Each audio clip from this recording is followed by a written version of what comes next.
So hi, I'm Marian and I'm here to share my learning style and result of bar graph. But before anything else, I want to share the result of question to know what kind of learning style I have. There are 3 learning styles, which is visual, auditory, and kinetics. The 3 of them, there are 1 learning style that I do usually when I go to school and learn. And after I answer the questions, I realized that I am a visual learner that learn when I have my notes, efforts, visual aids, and every output to see my eyes and process in my brain.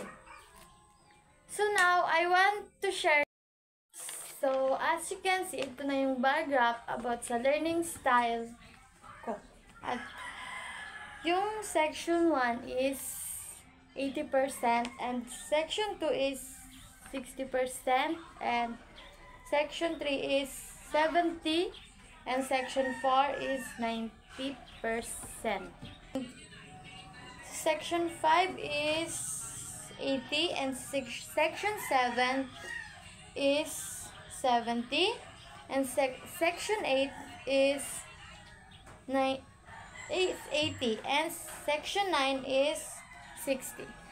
Kung napapansin nyo is yung section 4 is nasa 90%, which is siya yung pinakamataas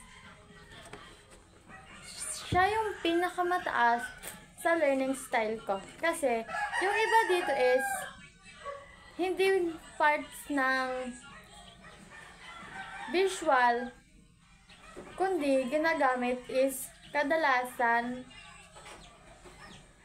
auditory or kinetics. So, based sa bar graph ko is, sa section 4, yung mga abilities na nagagawa ko during class is, yun yung mas magaling ako at kaya kong gawin. At yung iba naman is, kaya kong gawin pero hindi magaling na masyado. Dahil, iba-iba naman tayo ng learning style pag nag-aaral at may ginagawa about ACADS. So, 3 dito yung pinakamataas, which is section 1, section 4, and merong nag-tie, which is section 6 and section 8. Kumbaga, sa section 1 is 80%. Yung mga kaya kong gawin is na higher than 50 is na kaya ko siyang gawin at magaling naman ako doon. At yung section 4 is yung pinakamataas, which is 90. Doon ako mas nag-excel kung ginagawa ko yon. At dito naman sa section 5 and section 9 is pantay lang sila na kaya kong gawin, pero konti lang yung kaalaman ko patungkol doon at kaya kong gawin sa pag-aaral at due to the class in school. At yun lamang po ang aking mai-share tungkol sa aking learning style. At sana ay naiintindihan nyo naman, dahil hindi naman lahat ng tao ay pare-pareho. Meron din iba-iba. Merong magaling sa auditory, merong magaling sa kinetics.